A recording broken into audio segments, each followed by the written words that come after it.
Yo, sup, man? Yan ating video ngayon. Siyempre, bawang para mabangis. Doon natin, ang ating malupit na luya. Yan, sarap yan. Toasted lang natin para medyo cute. Yan, ginilit siya lang. Totoo. Yan, ating sibuyas. Sarap. Ang gisa lang natin yan para mas malupit. Then yun ang maluto at mabrown. Doon natin na ating kamatis. Pampaganda ng ating kutis. Oh, shit. Yan, gisa lang natin yan para medyo malupit ulit. Yan. Gusto mo lang yan. Halo-haloin mo lang. Alam totoo. Ay, in-skip na. Siyempre, sunod natin dyan. Ang ating pusit. Fresh. Alacran River. Yan ang bagong huli yan. Hindi ko alam. Hindi ko lang alam sa nagbenta. Yan, ihalo lang natin.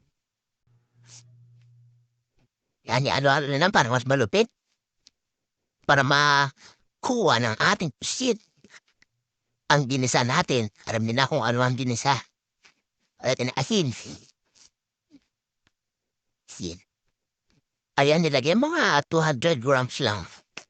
Yan, kasa. Paminta. Dalawa nga pala nilagay natin. Kasa ng paminta. Yan. Sikot pa daw. Yan, atino mo to. Betsin.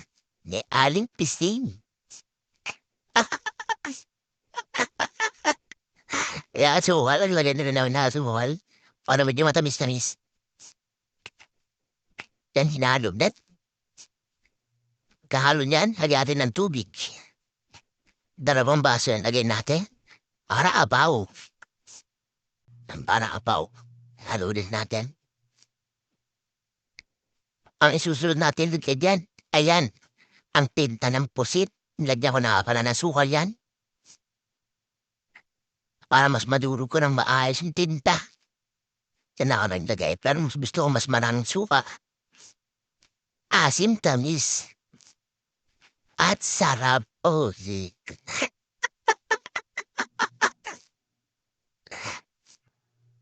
Yan. Lagyan kong toyo para mas maitim. Maitim na, pinaitim pa para mas mitid. Mas masarap. Yan, adol tayo na asukal. So, patuloy natin. Yun, no? Pinakulo pa, hinalo-halo pa. Yan. Silim din. Dalawa. Pag tatlo, di na masarap. And halo ulit. Pag okay na yan, iserve na natin yan sa ating asawa at sa lamang anak. Aha, está kumala na. Yes, girl. Wee, wee, wee, wee, wee, wee, wee. Aha.